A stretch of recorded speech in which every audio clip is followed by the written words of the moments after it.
안녕하세요. 저는 올해 들어 15년 차 주부가 된 여자입니다. 요즘 시대에도 부모님께 차별을 당하며 살아가시는 분들이 계신가요?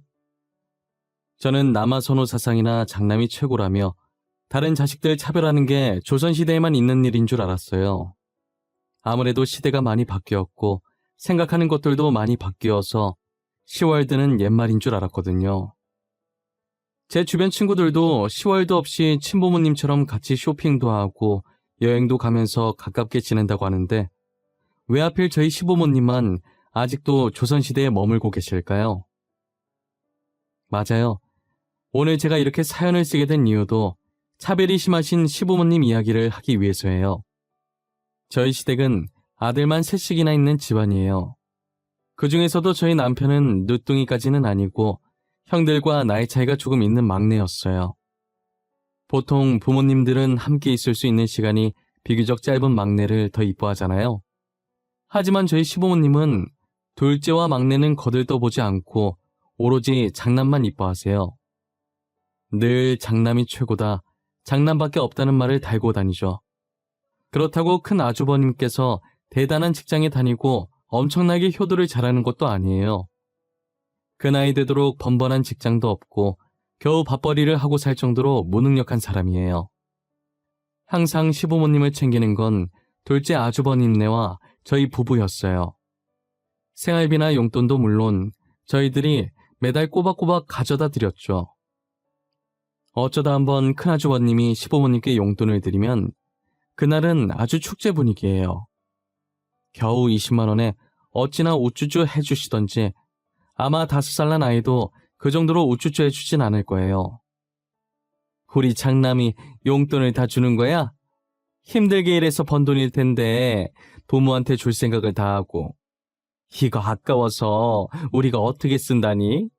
나는 이거 절대 못 써.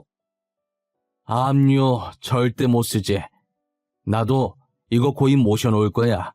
이 돈을 어떻게 써? 장남이 준 돈인데. 에이, 어머니 아버지도 참. 그거 얼마나 된다고 부끄럽게. 그냥 쓰세요. 다음에도 돈 벌어서 또 용돈 드릴게요. 누가 보면 20만 원이 아니라 20억을 준 줄 알겠어요. 더구나 매달 주는 것도 아니고 몇 달에 한 번 정말 간혹 주는데도 저 난리를 치세요. 저희가 매달 주는 용돈이 60인데 그건 당연하게 받고 고맙다는 말씀도 절대 안 하시거든요. 그런데 20만 원에 저 정도로 오버할 일인가 싶은 생각이 들었어요. 도대체 왜 이렇게 장남만 이뻐하는지 모르겠더라고요.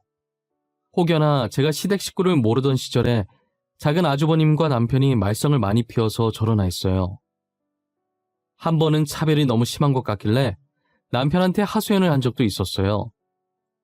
오빠, 어머님 아버님 해도 해도 너무한 거 아니야? 큰아주버님만 왜 그렇게 이뻐하셔? 작은 아주버님이랑 오빠가 옛날에 말썽 많이 피웠었어? 그래서 저러시는 거야? 우리 말썽 피운 적 없는데. 사춘기도 없이 컸어. 오히려 말썽은 큰형이 피웠지. 우리 부모님 큰형 때문에 학교에도 많이 불려갔었지. 말도 마. 아니 말썽도 피우고 잘난 것도 없는 아주버님을 왜 그렇게 이뻐하시는데? 나였으면 말썽도 안 피워 매달 용돈도 꼬박꼬박 줘. 작은 아주버님이나 당신을 더 이뻐했을 것 같은데. 큰형이 장남이라서 그래. 우리 부모님 되게 가부장적인 분들이거든. 거기다 남아선호 사상까지 있으신 조선시대 분들이지. 나도 가끔 우리 부모님 보고 있으면 답답해. 작은 아주버님이랑 오빠는 서운하지 않아? 매번 이렇게 큰아주버님이랑 차별 당할 때 말이야. 나는 시댁만 가면 항상 짜증나. 매번 자식들 차별하고 며느리까지 차별하잖아. 나는 그냥 그러려니 해. 평생을 이렇게 살아왔으니까. 나이 있으신 분들이잖아. 명절 아니면 갈 일 없을 텐데 조금만 참아줘. 그래도 부모님 덕분에 생활력 하나는 끝내주게 컸어. 시부모님께서는 남편이 말한 그대로 가부장적인 데다가 남아선호 사상까지 가지고 있으신 조선시대 사람 뺨치는 마인드를 소유하신 분들이셨어요. 가진 것 없는 큰아주버님을 이뻐하시는 것도 단지 장남이라는 이유뿐이었고요. 둘째 아주버님과 남편은 태어날 때부터 지금까지 쭉 이렇게 차별을 당하며 살아서 그런지 무념무상인 상태로 전혀 불평불만을 가지지 않더라고요. 늘 차별받으며 살아오다 보니 학창시절 용돈 같은 것도 만약에 큰형님한테 5만 원 주면 작은 아주버님과 남편에겐 5천 원씩 주고 그러니까 남들보다 아르바이트를 일찍 시작했대요. 사회생활 일찍 해봤고 덕분에 생활력이 강해졌다고 긍정적으로 생각하더라고요. 이걸 좋아해야 하나 말아야 하나 싶은데 남편이 너무 해맑게 웃으면서 말하니 좋은 게 좋다고 저도 그냥 웃고 넘겼어요. 남편은 시부모님이 간혹 잘해주시면 자신들한테 부탁할 게 있나 싶을 정도래요. 오히려 지금처럼 아무 간섭 안 하는 게 더 편하다고 하더라고요. 저는 명절 때만 시부모님을 잠깐 보는 거긴 하지만 그 잠깐도 너무 싫었어요. 시부모님은 자신들이 배 아파 낳은 자식도 차별하는데 며느리라고 차별하지 않는다는 법이 없었죠. 당연히 둘째 형님과 저도 똑같이 차별을 당하고 있었어요. 끼리끼리라는 말이 있듯이 큰형님도 큰아주버님처럼 가진 것 없고 할 줄 아는 것 없는 사람이에요. 하지만 저희 시부모님은 큰며느리라고 큰형님을 큰아주머니만큼이나 끔찍히 아끼세요. 둘째 형님과 저는 명절 전날부터 시댁에 와서 음식을 준비하느라 바삐 움직이는데 큰형님은 명절 당일 잠을 늘어지게 자고 느지막이 시댁에 발을 들여요. 그리고 얄밉게 저희한테 대충 손짓으로 인사하고 저희가 만들어 놓은 음식을 집어먹기 바쁘죠. 저는 그 모습을 볼 때마다 속에서 화가 들끓지만 작은 형님은 착해서 웃고만 있어요. 형님은 큰형님이 저러는 거 화 안 나세요? 지금도 봐봐요. 음식은 동서들이 다 하고 자기는 느지막이 와서 음식이나 집어먹고 우리만 이 집 며느리인가? 어쩌겠어. 어머님께서 큰형님 많이 아끼시잖아. 어쩔 수 없지. 1년에 딱 2번. 명절 이틀만 눈 꼭 감고 버텨보자. 이제껏 잘해왔잖아. 남편이랑 똑같은 말 하시네요. 저희 남편도 명절만 좀 참아달라고 하던데.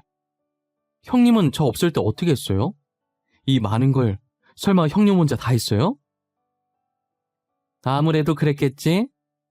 내가 제일 먼저 결혼해서 당연히 혼자 했던 거라 형님이 있으나 없으나 달라질 건 없었어.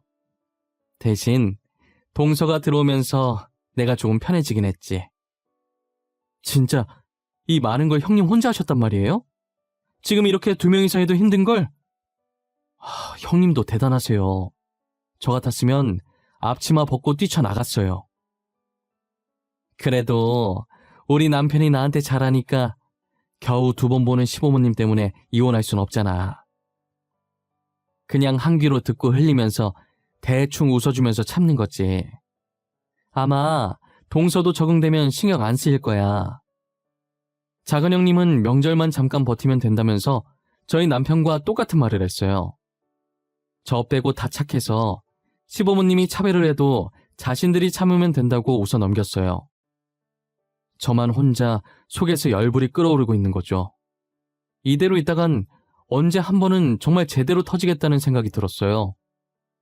큰형님은 이런 저의 마음을 아는지 모르는지 계속 저희 앞에 알짱거리면서 손가락으로 튀김이나 전을 뒤적거리면서 주워 먹고 있었어요. 앞에 있는 거 아무거나 주워 먹으면 될 걸 굳이 또 뒤적이면서 고르는데 얼마나 화가 나던지요. 저희가 전 같은 건 전날에 구워두는데 튀김은 시간 지나면 눅눅해져서 당일 오전에 튀긴단 말이에요.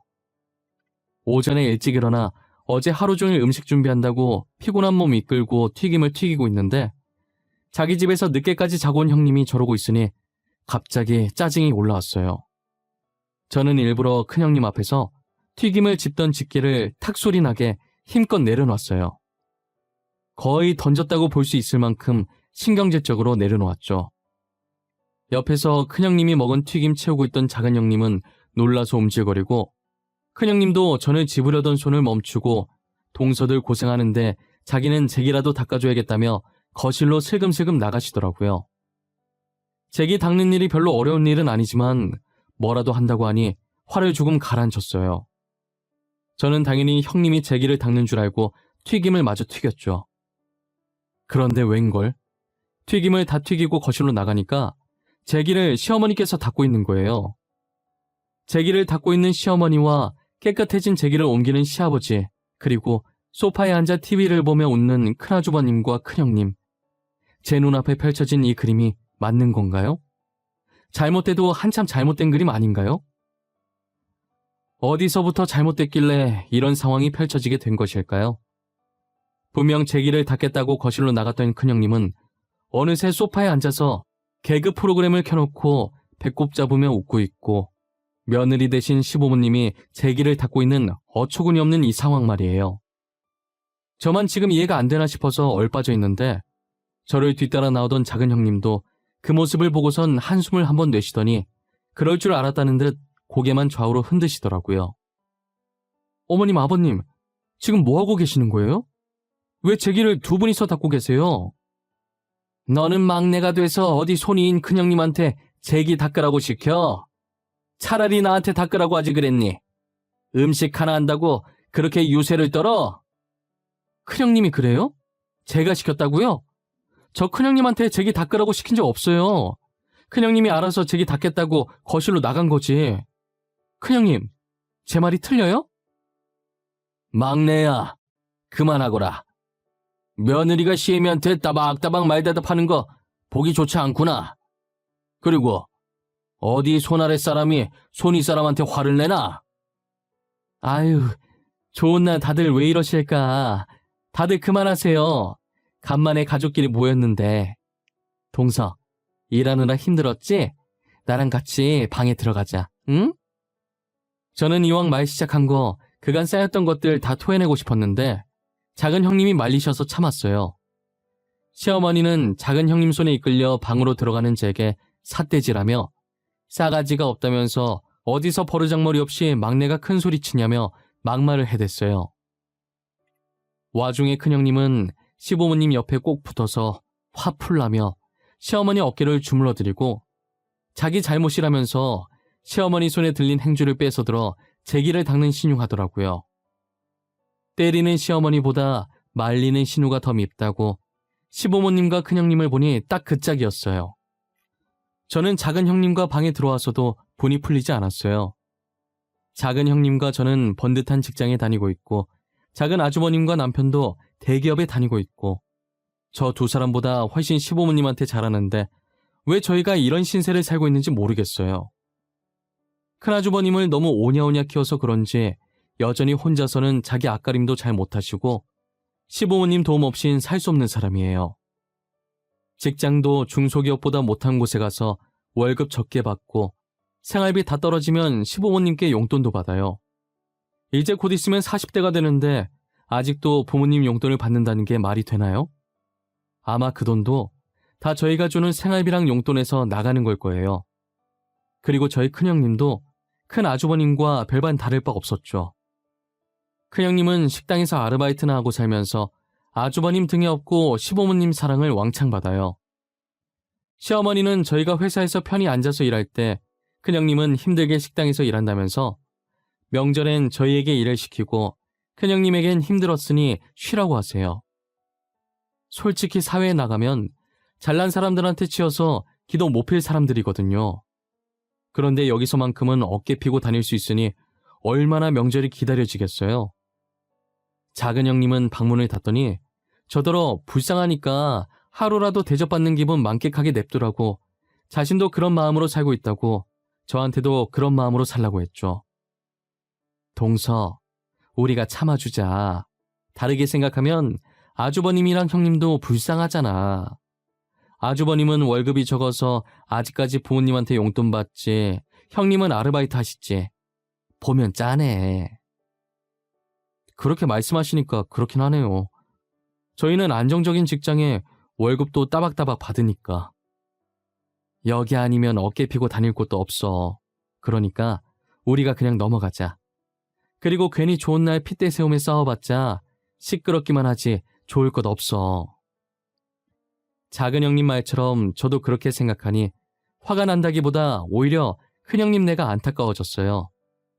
시끄러웠던 명절이 지나고 그 뒤로 2년간 시부모님이 차별하셔도 꾹 참았어요. 그러다 저는 임신을 하게 됐고 남편을 쏙 빼닮은 귀여운 딸을 낳았어요. 작은 형님네는 딩코족이라 아이를 낳지 않았고 큰 형님네는 2살 터울인 딸과 아들을 키우고 있었어요. 저는 시부모님께서 남아선호 사상이라고 들었는데 큰 형님네 딸을 아들 못지않게 이뻐하시더라고요. 그래서 저는 어린 손자들은 차별을 안 하시는 줄 알았었어요. 하지만 제 예상은 완전히 빗나갔고 그저 큰아주버님 핏줄이라서 이뻐했던 것이었어요. 시부모님은 제가 딸을 낳았다고 하자 아들이 아니라는 것에 상당히 실망하셨고 제 딸을 보고 싶어 하지도 안아보고 싶어 하지도 않으셨어요. 명절에 제가 아이를 데리고 가도 본체만체 하시고 큰형님네 아이들 놀아주기 바쁘셨죠. 원래 차별이 심한 분들이시라는 건 알았지만 어린 아이한테까지도 그럴 줄은 몰랐어요. 아이들은 성인보다 더 상처를 잘 받고 심하면 트라우마까지 생길 수 있는데 말이에요. 아이들도 어려서 말은 잘 못하지만 누가 자신을 좋아하고 싫어하는지 다 느끼고 있어요. 그래서 저희 딸은 할머니 집 가자고 하면 안 가려고 드러누워서 울고불고 난동을 피웠죠. 시부모님은 저희 딸이 초등학교 들어갈 때쯤 드디어 관심을 주시는가 했어요. 이제 초등학교 들어갈 나이 아니냐며 어느 학교 갈지 정했냐고 물어보셨죠. 주영이 내년에 초등학교 들어가지? 어디 학교 들어갈지 정했니? 지금부터 천천히 준비해야 할 때 아닌가? 아직까지 확실히 정해진 건 없는데 집이랑 가까운 초등학교 가지 않을까 싶어요. 저희가 등하교 시킬 수 있는 곳으로요. 아마 땡땡 초등학교에 갈 확률이 높을 것 같아요. 땡땡 초등학교? 거기를 보낸다고? 안 된다, 거기는 절대 안 돼. 차라리 세모 초등학교는 어떠니? 거기도 너네 집이랑 가까워서 괜찮을 것 같은데. 왜 그러세요? 땡땡 초등학교에 가면 안 되는 이유라도 있어요? 거리로 따지자면 땡땡 초등학교가 더 가까운걸요. 그 학교 시영이가 가기로 했다. 그러니까 주영이는 다른 학교 보내. 괜히 같은 학교 가서 비교당하면 어쩌니. 우리 시영이가 더 잘하면 주영이가 창피당할 것 아니니. 시어머니는 저희 딸이 좋아져서 관심을 가지는 게 아니었어요. 큰형님네 아들과 동갑인 저희 딸이 큰형님네 아들과 같은 학교에 가게 될까봐 걱정된 것이었어요. 당연히 큰형님네 아들이 저희 딸보다 더 공부 잘할 거라고 생각하고 계셨고 성적으로 비교당하면 얼마나 쪽팔린 일이냐고 그러시더라고요. 그 말을 가만히 듣고 있는데 어찌나 어처구니가 없던지요. 저는 아랑곳하지 않고 원래 보내려고 했던 학교에 보냈어요. 그렇게 저희 딸과 큰형님네 아들이 같은 학교에 입학을 하게 됐어요. 운명의 장난 같게도 저희 딸과 큰형님네 아들이 같은 반에 들어가게 된 거예요. 시부모님에게 사랑을 받던 조카는 버릇이 나빴는데 집에서 하던 대로 학교에서도 딸을 괴롭혔었나 봐요. 그런데 저희 딸은 당한 게 한두 번이 아닌지라 자신에게 어떻게 하든 조카를 다 무시했다더라고요. 딸을 이용해서 자신이 센 사람임을 증명하고 친구를 사귀려고 했는데 오히려 딸이 조카를 무시하고 다니면서 친구들이 멋있다고 말 걸고 그랬대요. 졸지에 조카는 낙동강 오리알 신세가 되었고 자존심은 있어서 저희 딸에게 같이 놀자고 말도 못했죠. 그게 큰형님 귀에 들어갔고 큰형님은 하소연하듯 시부모님께 말한 거예요. 너는 애 가정교육을 어떻게 시키는 거냐? 도대체 어떻게 시켰길래 나쁜 버릇을 들인 거냐고. 못된 짓은 빨리 배운다더니 네 딸이 학교에서 우리 손자 왕따 시킨다면서? 저희 딸이 시영이를 왕따 시킨다고요?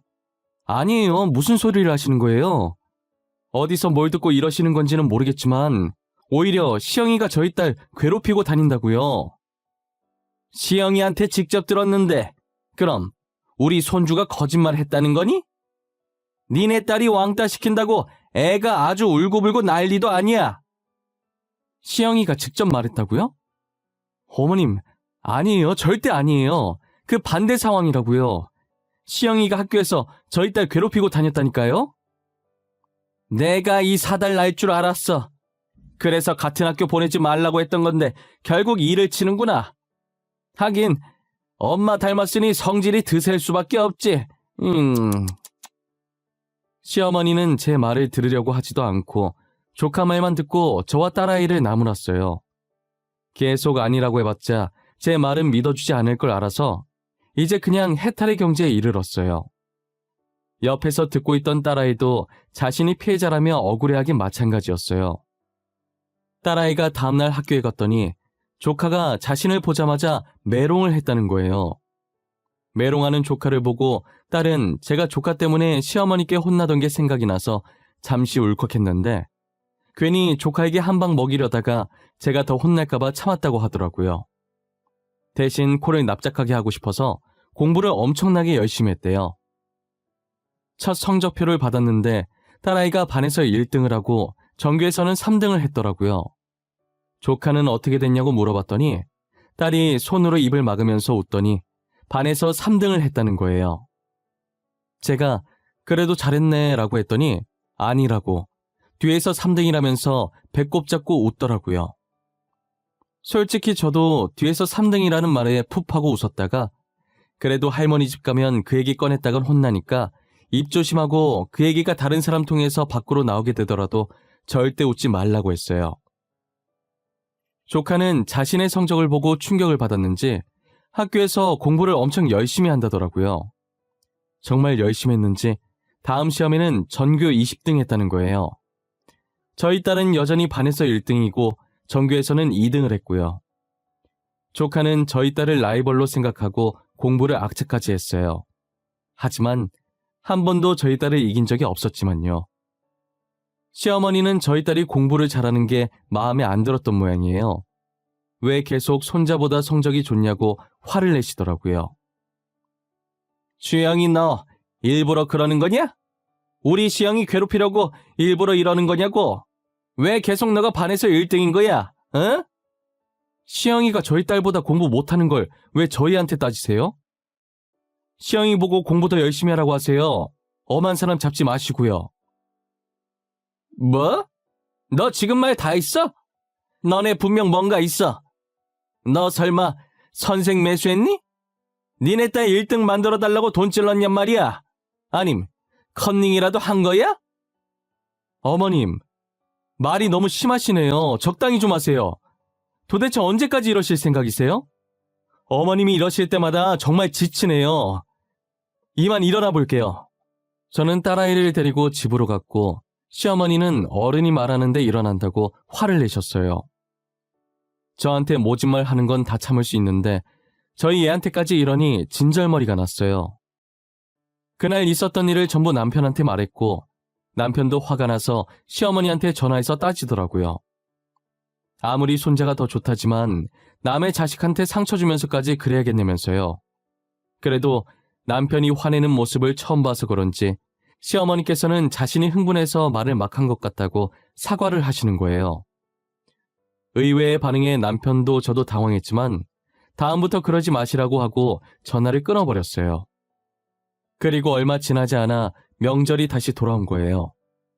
작은 형님과 저는 음식 준비를 끝마치고 방으로 들어왔고 시어머니는 저희 딸을 부르더라고요.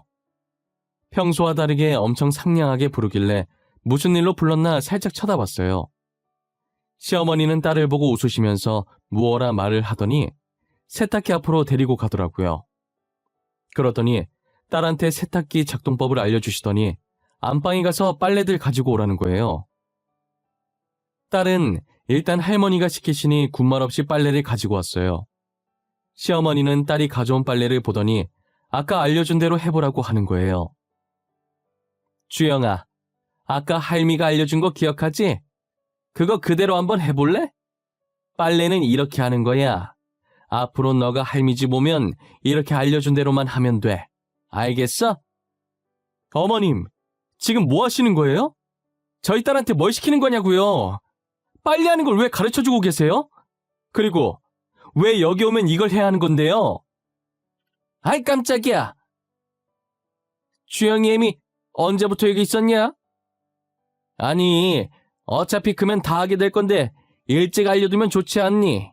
그냥 이런 게 있다는 거 알려주고 있었어. 거짓말 치지 마세요. 어머님이 좋은 의도로 알려주셨겠어요? 퍽이나요. 저희 딸 부려먹으려고 가르치시는 거잖아요. 주영이 이제 겨우 8살이에요. 예, 누가 보면 내가 못된 거 가르치는 줄 알겠어. 집안일 좀 가르치는 게 그렇게 잘못했니? 내가 애를 잡아먹길 했어? 뭘 했어? 겨우 빨래 설거지 가르쳤어. 그럼 큰형님네 딸한테도 알려주셨어요? 아니잖아요. 저희 딸한테만 이러는 거잖아요. 시어머니가 아직 어린 저희 딸에게 벌써부터 집안일을 시키려고 하는 거예요. 학교 생활이나 성적으로 화내는 거 다 참을 수 있었어요. 하지만 이건 시어머니께서 도가 지나친 것 아닌가요? 초등학교 입학한 지 이제 겨우 반년 조금 지난 애한테 집안일이라뇨. 시어머니는 어차피 커서 해야 할 거 미리 알려주는 것뿐이라고 했지만 큰형님 딸한테는 집안일 가르친 적 단 한 번도 없었어요. 시어머니 말대로라면 큰형님 딸한테도 알려줘야 하는 게 맞지 않나요? 저는 결국 못 참고 시어머니께 소리를 질렀고 제 목소리에 다들 이쪽으로 몰려들더라고요. 딸은 무서워서 제게 달려와 제 다리만 붙잡고 뒤에 숨어 있었고 남편은 무슨 일이냐고 물었어요. 저는 남편에게 전부 다 말했고 남편도 더 이상 못 참겠는지 시어머니한테 소리를 지르더라고요. 차별하는 건 우리면 족하지 않냐고 왜 어린애까지 건드냐고 하면서요. 다시는 시댁과 연락하지 않겠다고 생활비도 용돈도 주지 않을 거라고 하면서 남편은 저와 딸을 데리고 시댁에서 나왔어요. 저희는 정말 시댁과 연을 끊고 지냈으며 생활비도 일체 주지 않았어요. 그렇게 몇 년이라는 시간이 흘렀고 둘째 형님과는 연락을 하고 지내서 간간히 시댁 소식을 듣긴 했어요. 지금 시댁도 그렇고 큰형님도 그렇고 큰 아주머님 때문에 제정신이 아니라고 하는 거예요. 할 줄 아는 것도 없고 가진 것도 없는 양반이 헛바람이 들어서 갑자기 사업을 하겠다고 날뛰었고 시부모님은 장남하고 싶은 거 다 해봐야 한다면서 있는 돈 없는 돈 다 끌어서 줬나 봐요. 큰아주버님께 헛바람 넣은 게 큰아주버님 친구분이셨고 돈만 주면 알아서 다 해주겠다는 말만 믿었는데 결국은 친구한테 사기당해서 그 돈을 다 날려먹었다나 봐요. 시부모님이 큰아주버님께 준 돈에 갯돈도 포함되어 있었나 봐요. 그래서 급한 대로 시댁을 팔고 갯돈 채워놓고 시부모님은 월세로 이사를 갔다더라고요.